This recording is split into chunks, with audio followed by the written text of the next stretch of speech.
Axel, thank you so much for being here with me today. I'm really excited to interview. You have so many things happening, and I want to be, I want to get all of that information from you, and hopefully introduce some new ideas to our audience. But first of all, I want to start out by saying you are German. You have a slight German accent, and we'll talk about your background. But I want to start out by saying that. I hope that's okay. Yeah, Daval, first of all, thank you so much for having me. No, it's a great pleasure. And yes, you recognized correctly. I do have a birth defect. That's coming that I was born in Germany, but I'm not German. I lost my German citizenship when I took over the American citizenship, which I am proud of. And the Germans at the time didn't accept dual citizenship, and now they don't want me back, and I probably don't want them back. Well, their loss, right? It's our gain. Absolutely. It's great to have you. And so I want to start out by your transition, that your journey from Germany to US. And you've told me a little bit about this. You traveled on business and then really fell in love with the culture and more importantly, the entertainment industry, right? So tell us a little bit about that transition. Yeah, so we need to go in the time back. 1985 was the first time I traveled to the United States. And to give you a little tidbit, Germany, like any other European country, is highly regulated, right? It's not as free, not a real Western world as we would see from the United States of America's point of view. So the government at the time told us we cannot have more than 2 radio stations on FM radio per region because we have not enough bandwidth. And we believed this all the time. And so now I was driving over on Pacific Coast Highway when I came to LA, and every quarter inch there was another station. And I learned and listened to KISS 102.7 at this point in time. Rigti's in the Morning Show was a very popular show at the time. And I said, why is this possible? And why do they tell us this nonsense in Germany? So next year I came back and said to the bellman, can you do me a big favor? Can you record me 30 cassette tapes? Here they are, just endlessly. Don't interrupt. It's not just about the music. Record me the whole radio station. And he got 30 cassette tapes recorded, and I went back home to Germany and listened to KISS 102.7. This became my beacon to want to emigrate to the United States, my daily soundbite in the car. And ultimately, I ended up on the East Coast, so still no KISS 102.7, but XM radio came along. I listened over XM. I went to Northern California, no XM. And there was still XM radio and now I'm living down here since March of this year. And KISS 102.7 is readily available in my car radio without any other technologies. Fantastic. So that's such a great beacon, right? The beacon you followed for almost 35 years, I think. 35 years. To go from Germany to Southern California to LA just for that one radio station. And you you followed that one sort of beacon, as you said, all the way through your life and through your career. That's fantastic. Yeah. Tell me, so you came on the East Coast and then you came to NorCal. Tell me a little bit about what drove you to East Coast. What drove you to NorCal? What were you actually following? So on the East Coast, actually the first city was Nashua, New Hampshire, from all places. Oh, wow. And I was importing American data communication products into Germany, particularly when the PC revolution started. And one of the suppliers said, so if you really want to immigrate to the United States, you can become my VP of sales and marketing, and I file the H-1B for you. So I packed everything up in 1991. I came on April 15th, tax day, so I can never forget it. And started living in a barn initially and started working for the company. And we had a very unfortunate event in history. Bill Gates stood up from the negotiation table with IBM and said, no more OS2.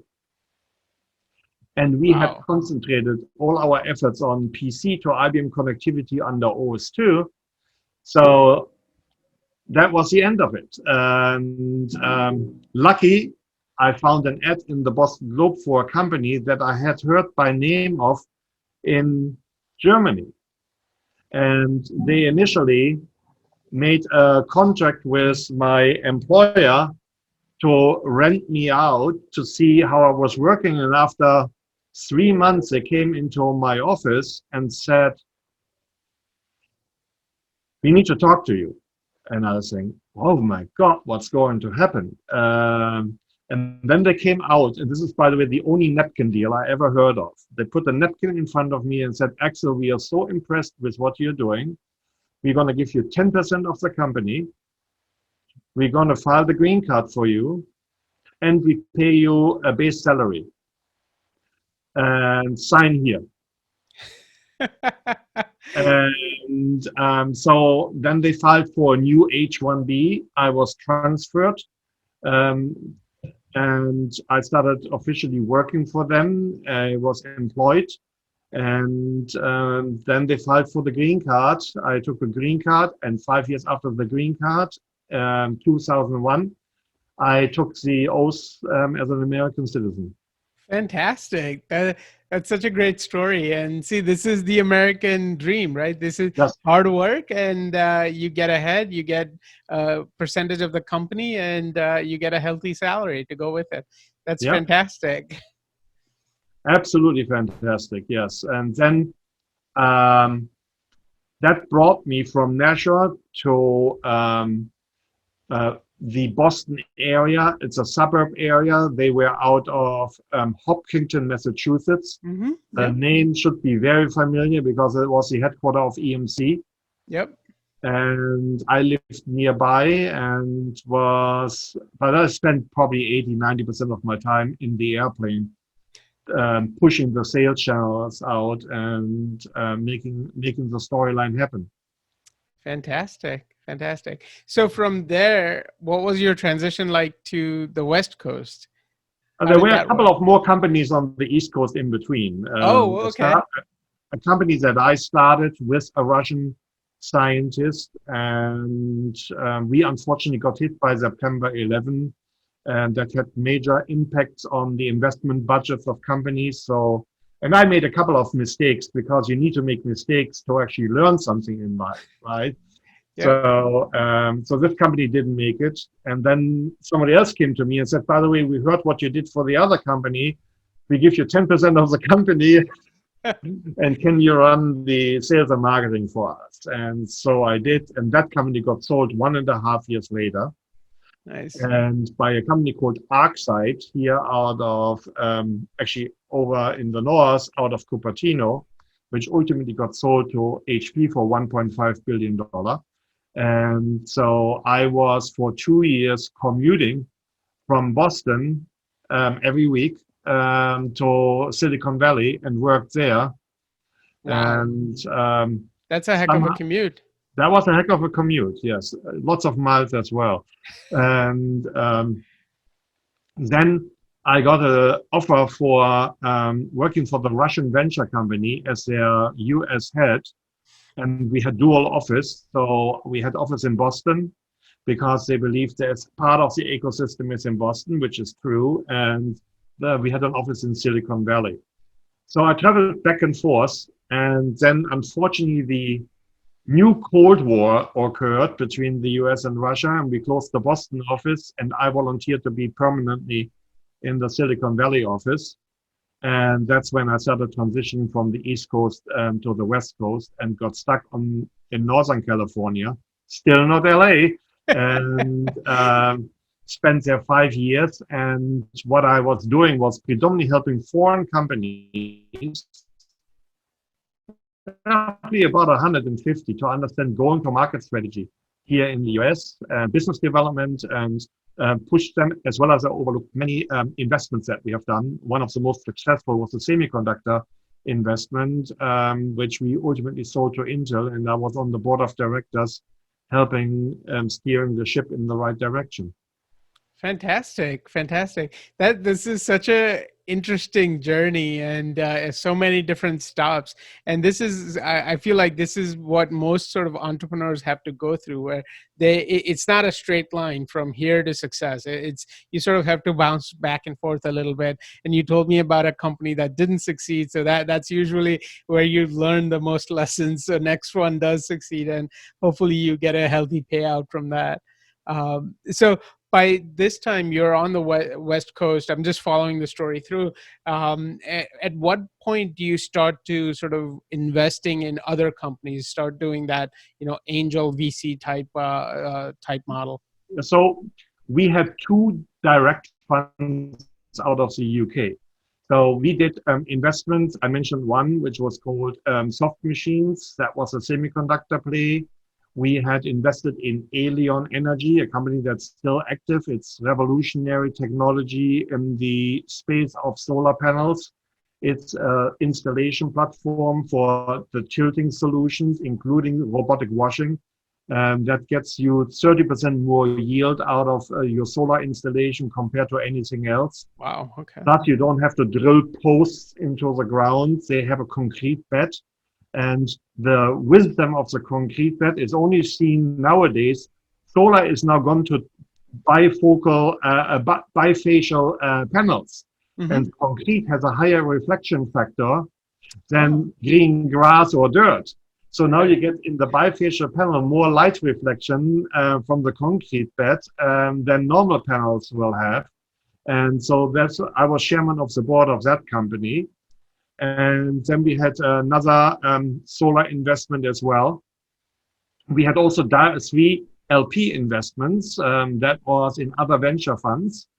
And that was Gold Capital Management and 2 others that right now escape my mind. No but worries. It was a great learning curve to watch the funding from the LP side and the thinking of the fund, as well as being in the direct seat and giving my entrepreneurship into the board to help the CEOs go in the right direction and give my feedback, because the board should be a partner of the CEO. Too many startup companies believe that this is an adversary reaction. No. It is only adversary when you are not doing the correct job. And it may not be your fault. Maybe you're out of the depths. And then you should, for your own sake, because you are a major shareholder in the company, step aside and have somebody do it that knows how to do it. Right. For your own sake. Yeah. Absolutely. It's the board is called board of advisors is because they want to be, they want to help you grow. They want to help you succeed. So yeah, absolutely. And for just clarity, let me just highlight that we're not talking about angel investing at this stage. So angel investing is usually very small, $100, $200, $500,000.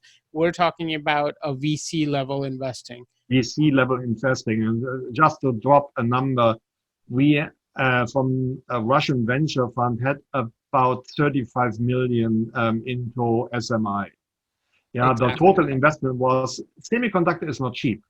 Mm-hmm. And even though that we spent over $150 million to develop a next generation chipset, that is cheap compared to what Intel internally calculates about $500 million for the same task. Right.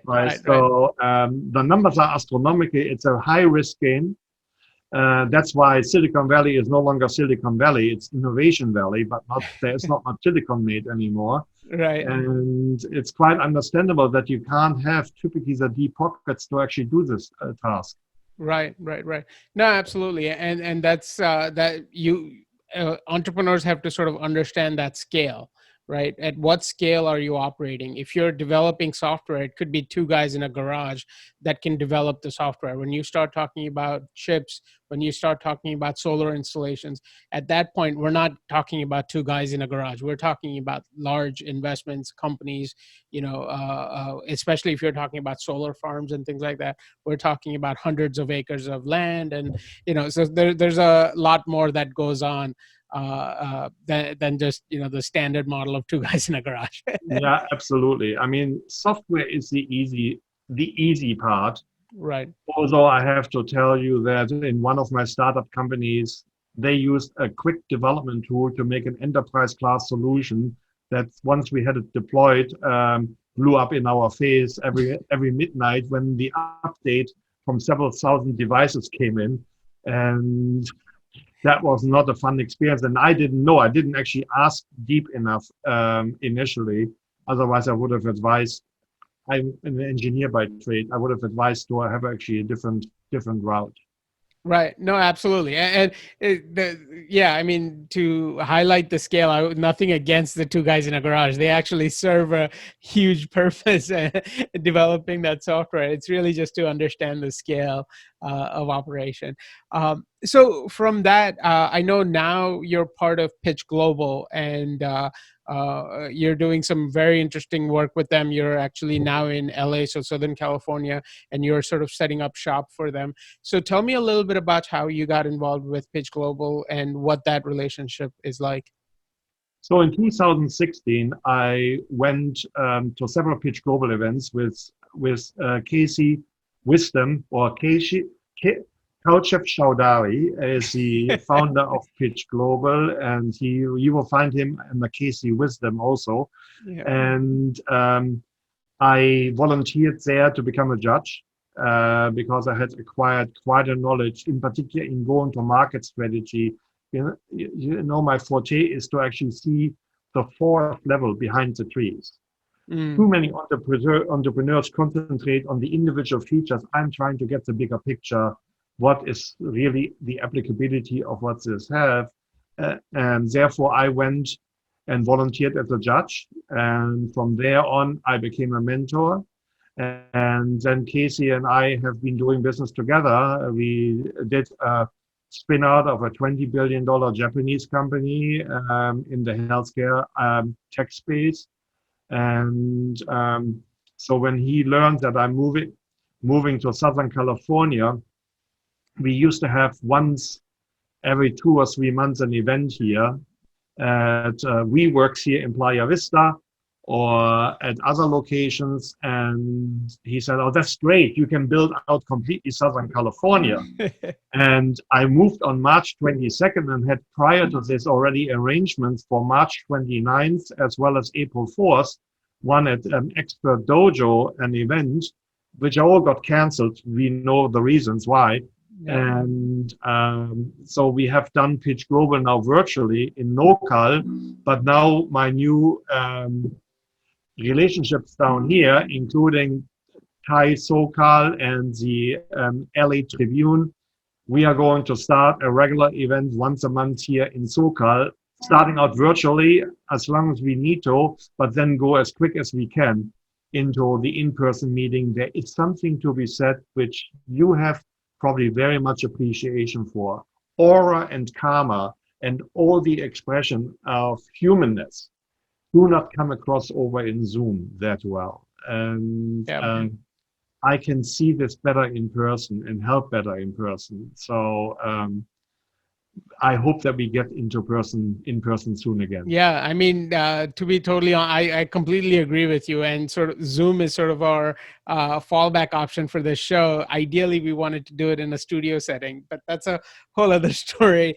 This is, you have to adapt to what's happening in the world. So that's why Zoom has sort of become the de facto format for now. But yeah, I mean, doing live events, I think, is really interesting. So now you're building out an entire sort of ecosystem around Pitch Global in Southern California. If investors are listening or trying to learn, how can they connect with you? If entrepreneurs are listening, how can they come pitch with you? Give us a little bit more information. So in order to reach me on Pitch Global, it's very simple. Axel, which is spelled AXEL, at pitchglobal.com. Yes. And there you can send in information so that I can put you on a list and update you. For the investors, I'm highly interested to hear from you so that we can actually feature you in our events. Investors that go to our events are giving commentary, are allowed to give commentary, so and ask questions, and they will be, if they like to do so, assigned to 2-3 companies for after the meeting mentor sessions, which is I get to know them in a little bit more detail. And that gives them a great exposure to companies that they have not seen. And our event used to also happen regularly in London, but that is currently abandoned. And we hope that we pick this up again. But there is also, of course, we will speak later about it in another picture, which is coming from a fund that I'm building right now. Yes, we'll definitely come to that next. How can companies connect with entrepreneurs and startups, connect with Pitch Global? There's a website, if I understand correctly, where they can submit their information, right? Right. On the website is also a button for a constant event update. And in order to avoid two different schedules, our events are all on Eventbrite. So the button leads you immediately to the Eventbrite, where you see every single event that is coming up. And we also do partnerships. So we have a company called Pitch Force in Northern California, and we are listing their event and selling their tickets there as well. We are also associated with other brands, and because Pitch Global, Casey says we are the network of networks. So we know a lot of people, and we have larger events every 2 to 3 months, which are a mini summit, 1 day or sometimes 2 days. And there we have interesting topics and interesting speakers that will be coming there and talking. We have, for example, the head of the Mahandra family fund that is in San Francisco, was once a keynote speaker on our event. Fantastic. So I'll make sure I get all of those links and put them in the description below. So if you're driving or something, you don't have to stop right now. Just go look at the description. You'll get everything in one shot. And I know up in NorCal, you said, these network of networks. One of the companies that I'm familiar with is Berkeley, UC Berkeley, and then you have a very close relationship with that. Can you just touch on that real quick? I want to sort of understand how that relationship works. They used to call it UC Berkeley Outpost because they had a big facility in downtown San Francisco. Yep. And the complete manager of this department, and they have now renamed into UC Berkeley Global. And that's happening at that location. And they hosted us in person at the facility. And then they have stepped up and said, we would like to host you now once a month over Zoom. And that's our Zoom sessions that we are having every month under the combination of UC Berkeley together with Pitch Global. Fantastic. And hopefully you'll have those kinds of relationship in Southern California also. And we can, I'd love to be part of that. I'm hoping for that, pointing that out. The Thai SoCal and the LA Tribune will together with me build a regular event once a month here in SoCal. Fantastic. So from that, I want to touch on the other initiative that you sort of started to talk about, which was the World Summit idea. Tell me a little bit about what that idea is like and what you're trying to achieve with that. So I believe, first of all, fundamentally, entrepreneurship is the biggest equalizer in the world. And very often we hear, and I can tell you even on the East Coast, the knowledge and the openness that you experience, that you get actually in NorCal, and I experience this now here also in SoCal a little bit, is not matched anywhere else in the world. And there is something that I personally learned coming from Germany over here that opened my eyes to what it takes to have a successful company. And yes, there is entrepreneurship in other countries, but the success rate is not equal to what you can do here in the United States if you find the right people and talk to the right people. So I thought we need to teach what it takes actually to do entrepreneurship correctly. And people have the wrong understanding. When they look at an Amazon.com, at a Jeff Bezos, envy has set in by now. And nobody knows what it took him sitting in an office by himself, cooking up this Amazon idea and coming to where it came into play, how it is today. I would like to show how it actually is that a real company operates. So we are creating a venture fund, $65 million for the year one. And the venture fund will pool for business plans that we will review, and then we will do a tailor-sized accelerator. Think of it, American Idol meets Apprentice.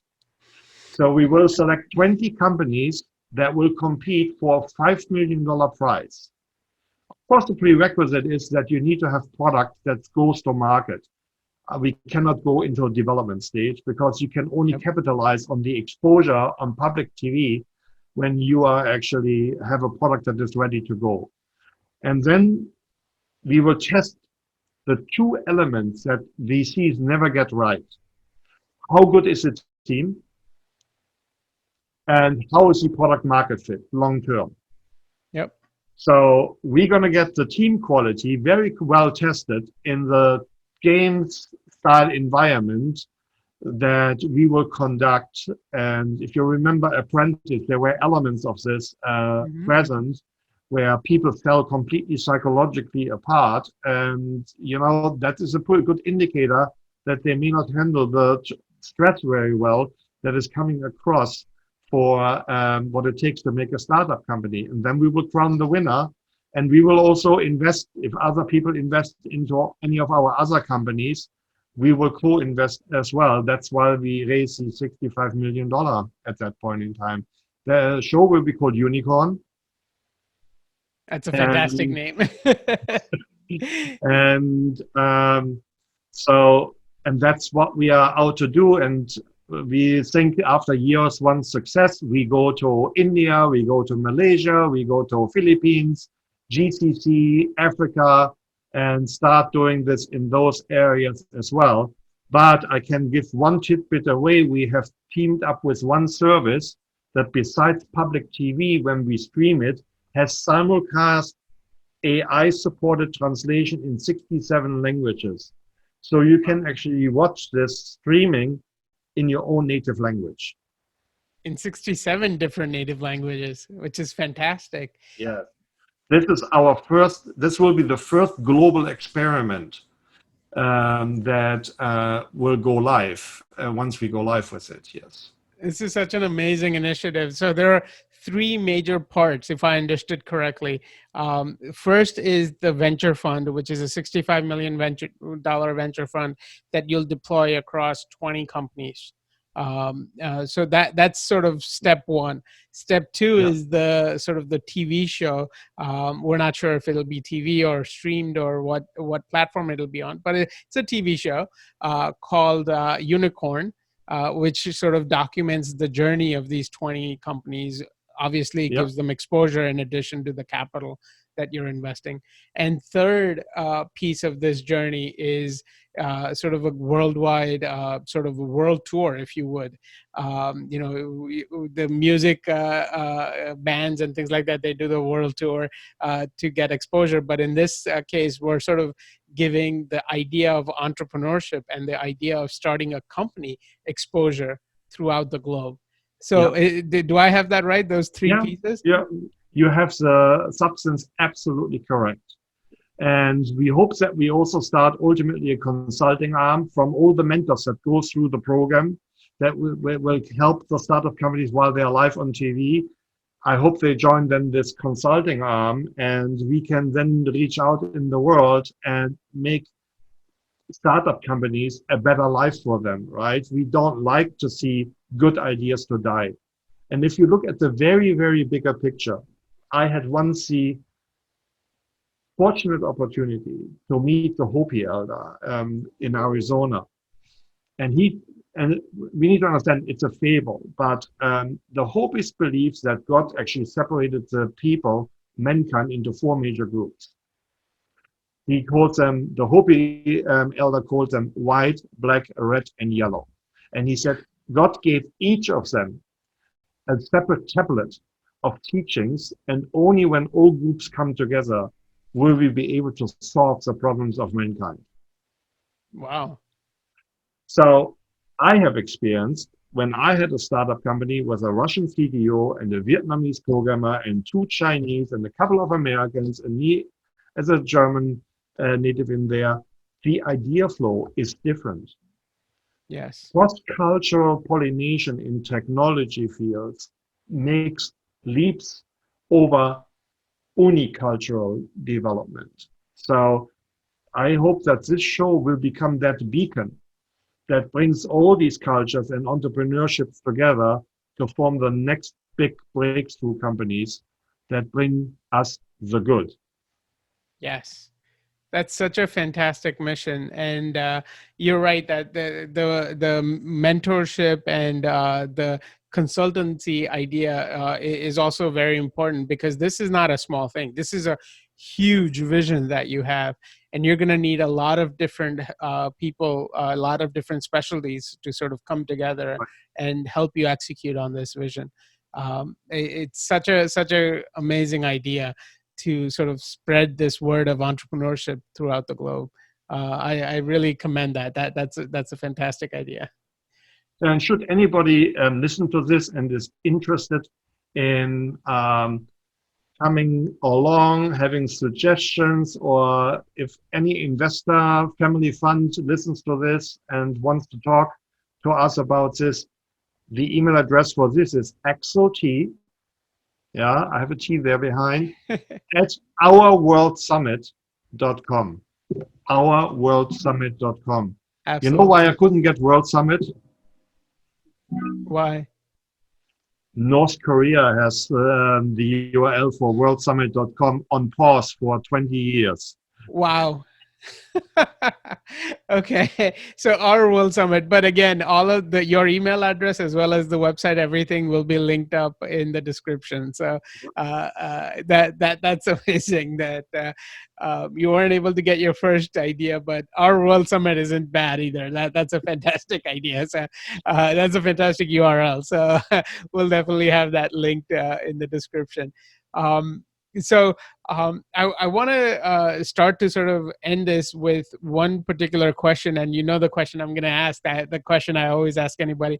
But before that, I want to sort of just ask you a broader question, that when you're looking at finding these 20 companies, what's the idea? We certainly understand that they have to have market traction, they have to have revenue, they have to have a product that is already with the consumers. But what do you look for in a team or in the founder? Are there any specific traits that you're focusing on to sort of find the right person, if you would? So I definitely will find the right person through the show at the end, and I'll tell you why people fell through during the show. Right now, I'm talking about the top 20. I'm not talking about the winner. Yeah, no, I understand. But getting to the top 20, we will be having the similar problems in the selection process that everybody has. In the ideal world, I would like people that are self-confident but not cocky. They are willing to listen. They understand that this is a give or take. And how they are striving to make success. And I'm not necessarily majorly on market traction yet. I want to have a product ready to go to market at the very least. Yeah, because if I give you exposure on the show, then people are ready to buy something. Yes. And if you are in development stage, then you're at the wrong stage for the show, right? So that's the threshold. But I hope that we get a plethora of great entrepreneurs. I would like to have an analytics guy in the marketing team. And marketing is not advertising, right? Marketing goes much deeper. The pre-analysis on what your customers really want, how to go to market. There is so much finite exercise. I learned from one of the best. When my company was acquired by Arcside, their VP of marketing. Boy, was that a hard job to actually work through the effort to get a new product to market, which already competitors existed. How we finite selected which features belonged into release 1. How do we position this tool, and so on. That made all the difference to a successful rollout in sales at the ultimate day. And that's what I like to see and read a little bit about. Absolutely. That's fantastic. Yeah, I wish you all the luck in the world to find really good talent, because this is I so believe in this idea and this mission that you have, that I hope you find the right companies to sort of spread that word throughout the globe.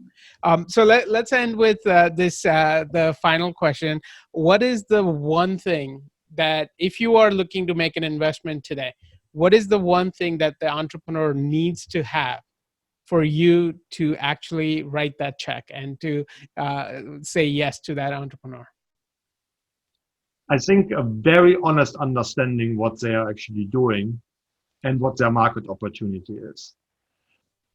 In German, there is a proverb that translates into that you are trying to throw sand into somebody's eyes. Most pitches that I hear talk about from the very top level and say, you know, this and this, like IoT market is an $800 billion market. And then you come to find out that they are selling 10 cents service for 100 million devices, which gives them about a $10 million market opportunity, right? But Right. they're trying to tell you it's an $800 billion market, which it is not. There is a reason why we don't like to talk about TAM, but we like to talk about SOM, serviceable and obtainable market. That Right. is what I like to, that's an honest understanding. I don't want the ultimate dream world being, I can go to Disney for the dream world, right? I want you to demonstrate to me that you know what you're talking about. And Right. yes, I would like to see that you have an idea that you're not a one-trick pony either. So this is probably the biggest thing that is for me the biggest turnoff. That's such a fantastic story. And I had a friend of mine highlighted this in a way that said, I'm starting a new restaurant. And what's the total addressable market for that restaurant? Well, there are 7 billion people in the world, and they all eat 3 times a day. So that's the total addressable market for my restaurant, right? No, it doesn't make sense. I think that's such a great point, that you have to really understand the total addressable market for your product and for your business. Right. So yeah, absolutely. Yeah, and then the other thing people often make as a mistake, they have no idea on how to bring a product to market, right? So, so you have this product now. How do you bring it to any consumer or to any B2B customer opportunity? Yeah, they're gonna hear about it and then they're gonna buy it. Really? Right. This is how it's going to work. No, and there is where they deserve and can use help. And that's actually figuring the last part out determines pricing, determines marketing strategy. So you see, the biggest marketeer that I actually met, I mentioned him before, said marketing tells sales how to sell the product.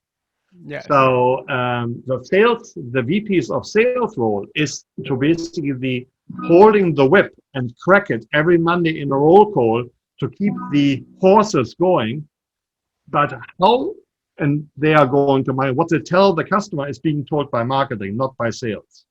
Yep. So, and therefore, that needs to be done correctly. And if you don't understand this, then you're at a loss. Like you're selling a security product, but you're talking to the network engineering folks.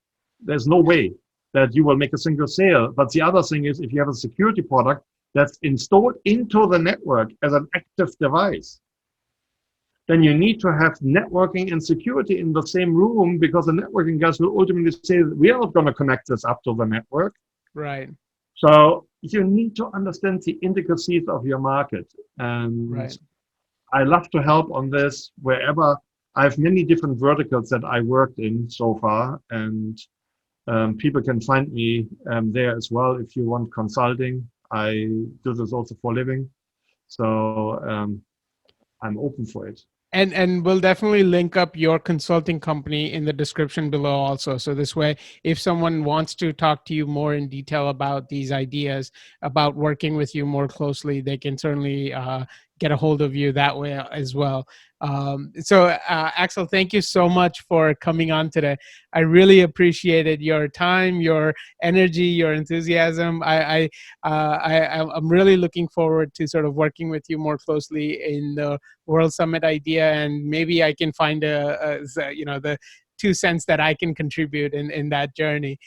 So I'm really excited for that, and I'm really excited for all of the things that you're working on. Well, it's such a great pleasure to be invited on your show, and I'm looking forward to your feedback, to your input. I'm certain you have very good ideas, and I'm eager to learn about it and move forward. Fantastic. Great. Thank you so much, Axel. Bye. Bye-bye. Thank you.